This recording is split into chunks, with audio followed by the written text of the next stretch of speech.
안녕하십니까. 서울대학교 재료공학부 학부장 박찬입니다. 오늘 온라인, 오프라인으로 동시 진행되는 하이브리드 행사에 참석해 주신 모든 분들께 감사드립니다.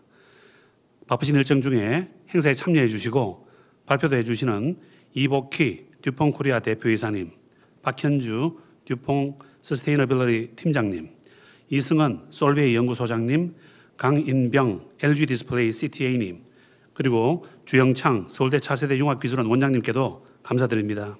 서울대학교는 10개 학문 분야의 세계 10위권 진입을 목표로 총 15개 학문 분야를 선정하고 최대 6년간 지원하는 서울대학교 1010 프로젝트를 2020년에 시작하였습니다.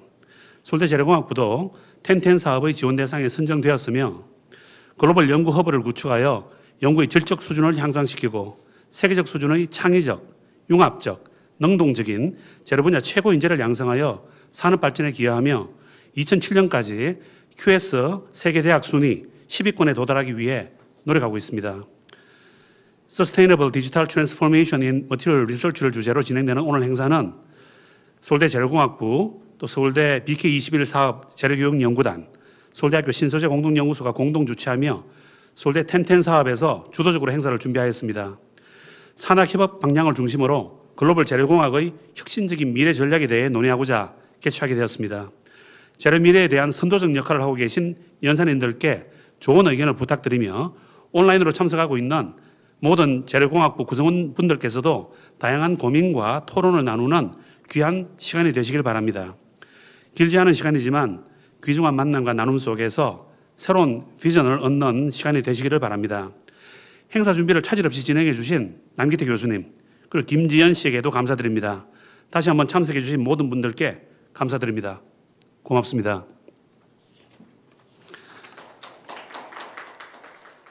자, 이어서 그 재료공학부 소개 발표를 진행하도록 하겠습니다.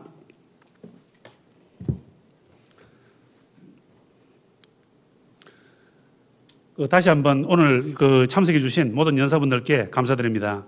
그리고 오늘 행사는 제일 밑에 보시면 서울대학교 1010 사업에서 준비했다고 제가 말씀을 드렸습니다. 1010 사업은 서울대학교에서 10개 학문 분야를 세계 10위권에 진입시키기 위해서 2020년 초에 시작한 서울대학교 내부 사업입니다. 총 15개를 선정해서 6년 동안, 최대 6년 동안 3+3, 1단계, 2단계로 단계 평가를 실시하면서 지원할 계획입니다. 그리고 총 38개 제안서가 들어왔고 이 아주 긴 평가 절차를 지나서 15개 학문 분야를 선정하게 되었고 공과대학에서는 2개가 선정이 되었는데 저희 재료공학부가 선정되었다는 말씀 드립니다. 넘어가겠습니다.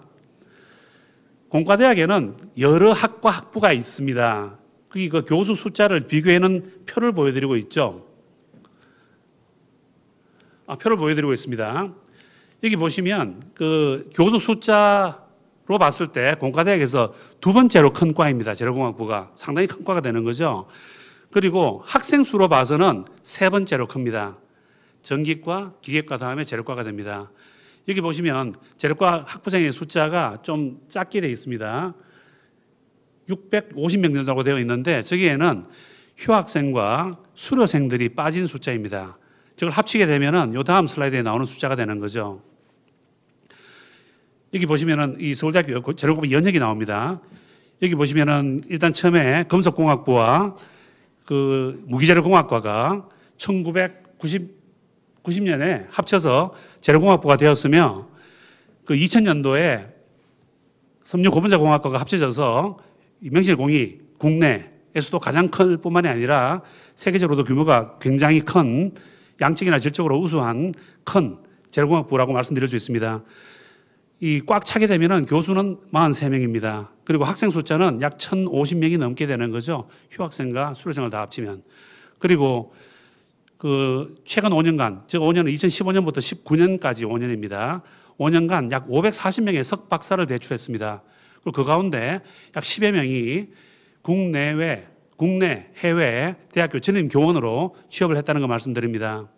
그리고 제일 아래에 있는 표를 보시면은 서울대학교 전체와 재료공학부를 비교해 놓은 표입니다. 교수 숫자로는 약 2%, 학생 숫자로는 약 3.5%에 불과하지만 그 연구비 수주액 그리고 SCI 논문 수로는 그 덩치에 비해서 상당히 큰 기여를 하는 학과학부라고 말씀드릴 수 있습니다. 가장 최근에 합류하신 신임 교원 6분의 아주 간략한 프로필입니다. 주로 저희들이 아주 우수한 교수님들 어디서 모셔오는지를 보여드리려고 하는 거죠. 국내에 있는 타 학교에서 열심히 연구하시는 분들을 많이 모시고 옵니다. 그리고 외국에서 직접 오시는 분들도 있습니다. 1990년부터 2019년까지 약 20년간에 걸친 우리 과의 실적의 변화를 보여드리고 있죠. 총 논문 수의 변화, 총 피인용 횟수의 변화, 그리고 재료공학부 H인덱스의 변화입니다. 셋 다 숫자가 크면 클수록 좋은 겁니다. 그래서 20년 동안 저희들이 꾸준히 더 잘하고 있다는 걸 보여드리고 있습니다. 그리고 교수당 페이퍼는 2018년을 기준으로 약 10편, 그 다음에 2018년 기준으로 교수 1인당 연구비 수주액은 약 5.7억 정도 된다고 말씀드립니다. 자, 간략한 소개드렸습니다. 이제 서스테이너빌리티와 디지털 트랜스포메이션에 대해서 말씀드리겠습니다. 자, 이게 서울시에 대해서 뭔가 보여드리는 겁니다. 자, 이걸 보세요. 1950년대에는 서울시가 밤에 보면은 저렇게 보였다고 제가 보여드리는 겁니다. 조금 과장이 된 거겠죠, 당연히. 저렇게 빛이 하나도 없을 수는 없지만 제가 이걸 외국에서 이 발표를 할 때 저걸 보여드리면 외국인들은 거의 다 믿습니다. 저랬다고.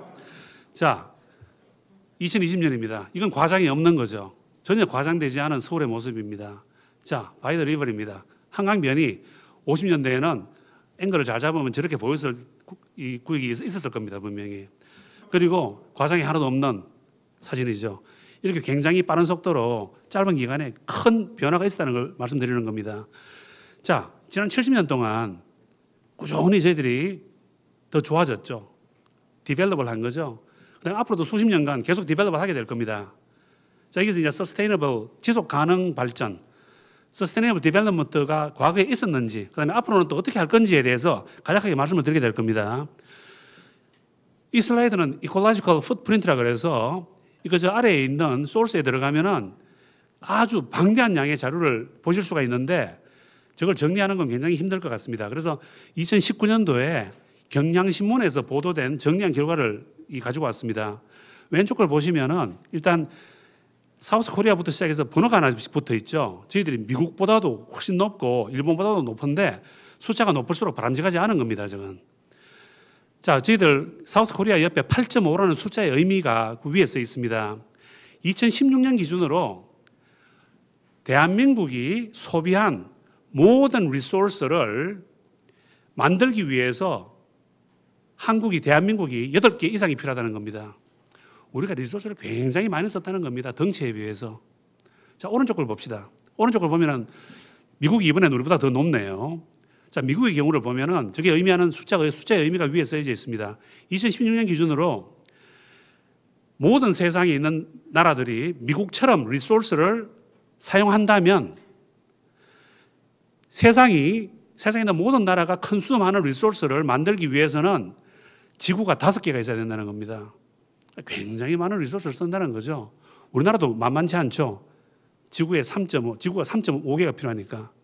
자, 이 두 개의 표가 보여드리는 건 대한민국이 덩치에 비해서 리소스를 굉장히 많이 써왔다는 겁니다. 이게 유엔이 매년 발표하는 Sustainable Development Goal 17개입니다. 지난 몇 년간은 계속 17개를 발표하는 것 같습니다. 저 17개를 보시면 저 중에 한 5개 정도가 재료와 직접 관련이 있는 거죠. 예를 들어서 골 12, 이 골 12를 보면은 저게 이제 이 플라스틱, 알루미늄 리사이클링이 들어가 있습니다. 저기에. 그래서 재료의 역할이 굉장히 중요하다는 겁니다. 서스테이너블 디벨롭먼트를 위해서는. 자, 그래서 저희들이 지난 70년간 대한민국이 비약적으로 발전을 했지만 별로 서스테이너블 하지 않았던 것 같습니다. 그렇게 볼 수 있다는 거죠. 그럼 앞으로 수십 년 동안의 발전은 서스테이너블 할 거냐 말 거냐는 겁니다. 자, 우리나라가 저렇게 발전하기 위해서는 자, 많은 대학들의 이 기여, 연구소들의 기여, 국립연구소뿐만이 아니고 기업체 연구소도 포함이 되겠죠. 그다음에 대형, 그다음에 중견, 중소 많은 기업들의 기여가 있었기 때문에 이렇게 발전할 수 있었을 겁니다.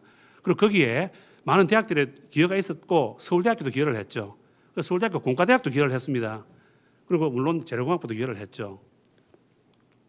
자, 재료공학부 같은 경우는 예를 들어서 15년부터 5년간 대학원생들이 어떻게 취업을 했느냐를 보여주는 표입니다.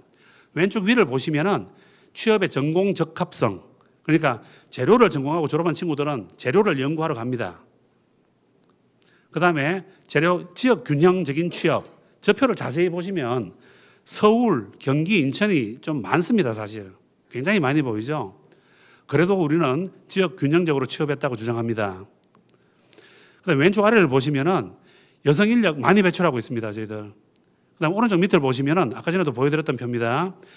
5년 동안 15년부터 19년까지 5년 동안 상당히 많은 숫자의 고급 인력을 배출했고 그 배출된 인력 중에 상당히 많은 분들이 국내외 대학교의 전임 교원 혹은 국내외 대학교나 연구소에서 이 활발하게 이 근무를 하고 있다는 걸 보여드리는 겁니다. 이건 그 2018년 기준으로 저희들이 졸업생들을 대상으로 조사를 한 결과를 보여드리는 겁니다. 학부, 석사 졸업생, 박사 졸업생의 경우에 조사를 했는데 100% 응답을 한 건 아니죠. 그 중에서 얼마나 많은 사람들이 뭐 대학원에 갔다, 얼마나 많은 사람들이 기업체 갔다 그런 수치가 나와 있는데 이걸 보시면은 교육을 점점 더 많이 받을수록 기업체에 입사하는 비율이 더 높습니다. 기업체에 많이 갑니다 요새. 그리고 왼쪽 아래에 있는 표를 보시면은 저게 우리나라에 있는 유수 대학들의 재료공학부에 서울대 재료공학부 졸업생들이 교수로 몇 명이나 가 있는지를 보여드리는데 상당히 많은 우리 졸업생들이 전국에 있는 많은 대학교에 교수로 가 있다는 걸 보여드리는 겁니다. 그리고 오른쪽 밑에 있는 사진들은 우리 졸업생들 중에서 대표적으로 지금 기업 쪽에서 이 일을 열심히 하고 있고 일을 많이 하신 분들을 좀 보여드리고 있습니다. 그런데 이분 6분뿐만이 아니고 상당히 많다는 겁니다. 많은 분들이 기업 쪽에서 열심히 아주 많은 성과를 내면서 국가 경제에 기여를 많이 하고 있다는 걸 보여드리는 겁니다. 이 슬라이드는 그 사실 올 2월 달에 보도된 신문 기사입니다. 재료공학부 학부를 졸업한 졸업생인데 저희들도 이런 훌륭한 졸업생이 있는 줄을 모르고 있다가 신문을 보고 알았습니다. 우리나라에서 역대 두 번째 규모로 크게 M&A를 당했죠. 2조를 받고 팔렸죠. 이 회사에 물론 이 회사는 서울대 공대 출신 여러 명이 모여서 만드는 회사이지만 대표가 재료공학부 학부 졸업생이라는 걸 말씀드리고 싶습니다. 이런 졸업생도 있다는 거죠. 저희들은 그 국내 그 산업계와도 많이 함께 일을 하고 있습니다. 많은 회사들과 일을 하고 있고 오른쪽 밑에 보시면은 또 공과대학 차원에서는 더 큰 스케일이 더 크게 더 이 협업을 하고 있는데 당연히 재료공학부도 저 공과대학 차원의 산학협력에 크게 참여하고 있습니다. 자, 아까 보여드렸던 표입니다. 일단 지난 70년 동안 발전을 해왔는데 앞으로 수십 년 동안 또 발전을 하는 데 있어서 서울대학교 재료공학부가 어떤 역할을 할 수 있을지에 대해서 그냥 한번 생각을 해봤습니다. 그렇게 하기 위해서 우리가 뭘 해야 되는지에 대해서. 자, 우리는 이 표를 위에 있는 표를 보시면 일단 아주 기초적인 연구도 하면서 응용 연구도 합니다. 과학도 하고 공학도 하죠. 저희들 학부 이름은 Material Science and Engineering인데 우리말로는 재료공학부죠. 우리말로 하면 과학이 또 빠지죠 거기서. 그다음에 교육과 연구를 함께 하고 있죠. 그다음에 국내적인 문제 해결, 그다음에 국제적인 문제 해결을 동시에 추구하고 있습니다. 첨단 소재도 하지만 전동 소재도 합니다. 그리고 국내에서의 협업도 많이 하지만 국제 협업도 많이 추구하고 있습니다. 이런 여러 가지의 균형을 잡으면서 이제까지 잘 해왔고 앞으로도 계속 해나가게 될 것입니다. 그리고 영구적으로는 아래 있는 표에서 아래 있는 그림에서 보실 수 있듯이 약 5개의 종류로 나눠서 아주 다양한 종류의 많은 종류의 재료 연구를 수행하고 있습니다. 저희들은 교수의 숫자가 일단 다른 학교에 비해서 월등하게 많습니다. 43명의 교수를 가진 학교는 외국에도 잘 없습니다. 재료 쪽에서는. 우리나라에서는 30명 돼도 잘 없다고 알고 있습니다. 그런데 저희들은 43명이나 있는 거죠. 그래서 많은 종류의 다양한 재료에 대한 연구를 할 수 있는 겁니다. 우수 저널에 게재된 논문 예를 보여드립니다. 저희들이 모든 실적을 다 보여드리기는 어렵지만 조금만 보여드리겠습니다. 이런 베이직한 사이언스 관련 연구도 많이 하고 잘하고 있다는 걸 보여드립니다. 그리고 요즘 이슈가 되고 있는 빅데이터, 빅데이터, 데이터 사이언스, 이 데이터 사이언스를 재료에 적용한 머티리얼 데이터 사이언스 관련한 연구도 많이 하고 있고, 저희들은 서울대학교 재료 데이터베이스를 자체적으로 만들어서 공개하고 있습니다. 그리고 국가적으로 만들고 있고 구축하고 운영하고 있는 그 재료 데이터베이스와 연계해서 더 많은 사람들이 이 데이터베이스를 활용할 수 있도록 노력하고 있습니다. 신재생 에너지 많이 하고 있죠. 이 교수님은, 김진영 교수님께서는 제일 밑에 오른쪽에 빨간색으로 나와 있듯이 이 세계에서 가장 높은 이피션시를 가지는 태양광 전지도 개발하신 적이 있습니다. 이런 연구도 많이 합니다. 그리고 우리 강기석 교수님께서는 2차 전지 연구를 꾸준히 해오셨는데 요즘은 그냥 2차 전지를 더 고성능으로 만드는 것뿐만이 아니고, 이 오른쪽 밑에 보세요. 오른쪽 밑에 빨간색으로 쓰여 있는 걸 보시면은 탁식하지 않고 에코하고 친하면서 fully biodegradable한 2차 배터리를 만들려고 애쓰고 계시죠. 저런 게 그 sustainable development와 충분히 관련이 될 수 있다는 겁니다. 그다음에 materials recycling, 재료 리사이클링은 이건 이 sustainable development에서 굉장히 중요한 파트죠. 우리 과의 여러 교수님들께서 material recycling과 직접 관련된 여러 연구들을 수행하고 계십니다. 그리고 이게 보시면 이제 철강 관련 연구를 하시는 분입니다. 철강은 첨단 소재라고 잘 부르지 않습니다. 하지만 저희들은 첨단은 아니지만 우리나라 산업과 경제를 위해서 꼭 필요한 분야는 연구를 계속 적극적으로 하고 있습니다. 대표적인 예가 이제 철강 관련된 거죠. 근데 이건 철강은 오래된 보통 컨벤셔널 머티리얼이라고 부르지만 저희들은 거기에다가 첨단적인 요소를 가미하고 사이언스를 넣어서 이걸 첨단처럼 만드는 그런 연구를 하고 있습니다. 그래서 이 정인호 교수님께서는 철강 제조 공정을 스마트 팩토리화하는 걸, 그런 연구를 많은 기업들과 함께 연구하고 계십니다. 그리고 구조재료, 스트럭처럴 머티리얼이라고 써 있죠. 오른쪽 위에. 구조재료도 요새 인기가 있는 연구 주제가 아닙니다만 반드시 필요한 거죠.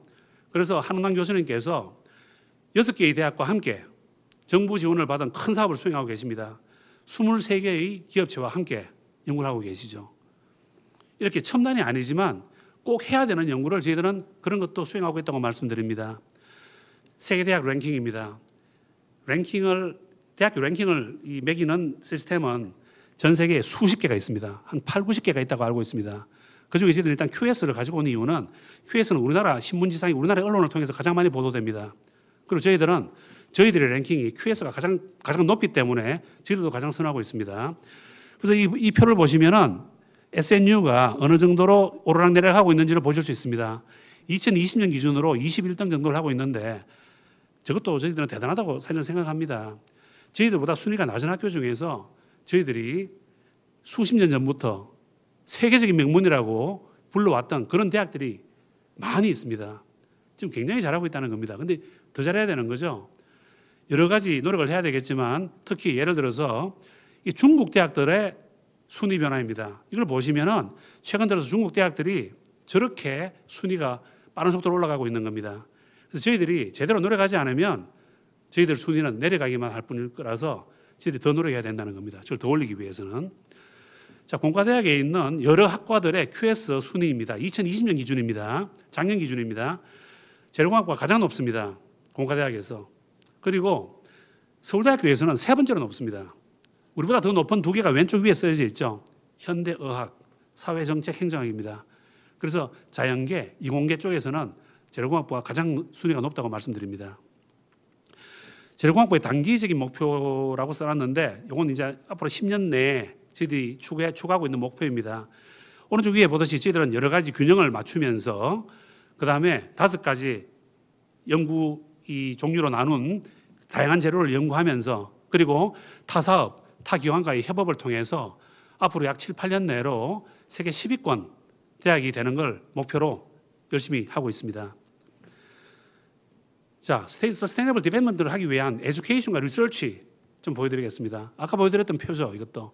그중에서 4차 산업혁명 관련 코र्스와 코어 코र्스의 균형을 또 이루겠다고 말씀드렸는데 4차 산업혁명 관련 코스는 벌써 우리가 개발한 것도 있고 앞으로도 개발을 계획하고 있는 것들이 많아서 우리 학생들에게 충분히 거기에 노출될 수 있는 기회를 줄 계획입니다.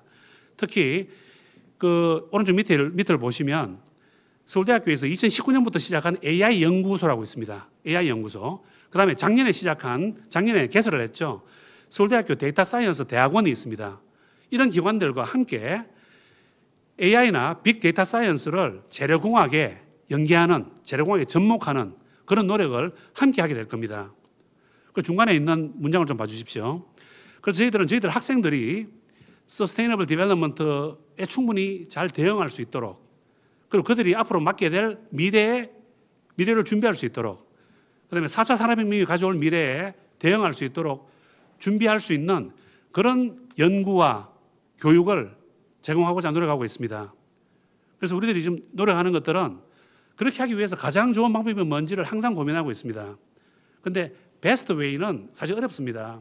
이게 조금 더 나은 게 나오면 또 바뀌어야 되고, 그래서 그것보다는 저희들은 항상 여러 개의 베터 웨이가 있는지를 계속 찾아보고 있고, 오늘 이 행사도 저런 걸 찾는 노력의 일부라고 봐주시면 좋겠습니다. 그래서 여러분들이 저희들한테 주시는 인풋을 저희들은 학생들을 더 잘 가르치고 학생들이 더 좋은 연구를 할 수 있도록 가르치는데 활용하게 될 것입니다. 그리고 또 에듀케이션 관련해서 말씀을 드리겠습니다. 재료공학을 위해서는 뭐 연력학도 중요하고 카이네틱스도 중요하고 기적 성질도 중요하지만 저희들은 소프트 스킬도 중요하다고 생각합니다. 특히 학교 바깥을 나가서 기업체나 연구소에서 실제로 함께 혼자 하는 연구가 아니고 함께 일을 하기 위해서는 꼭 필요한 스킬들이라고 생각해서 저희들은 소통, 그다음에 두 번째 게 how to work together이니까 팀워크가 되겠죠. 팀워크, 자세, 주인의식, 도전, 사회적 책임감, 긍정적인 마인드, 기업가 정신, 리더십, 이런 것들도 학생들이 충분히 갖추고 졸업을 할 수 있도록 저희들이 많은, 직접 가르치지는 않더라도 많은 기회를 제공하려고 하고 있습니다. 그리고 좀 밑을 보시면은 저희들은 학생들을 가르치기 위한 에듀케이션을 계속 업데이트하고 리바이즈를 지금도 하고 있으며 앞으로도 계속하게 될 것입니다. 예를 들면은 그 밑에 있는 문장들이 좀 나와 있습니다. 문장들이 많습니다.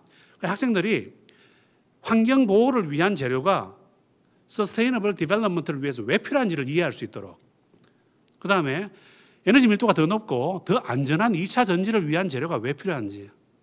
그럼 하나 넘어가겠습니다. 네 번째 거 보겠습니다. 재료가 세상을 어떻게 바꿀 수 있으며 우리 학생들이 지금 배우고 있는 것들이 얼마나 중요한지를 이해할 수 있도록. 그다음에 마지막 문장입니다.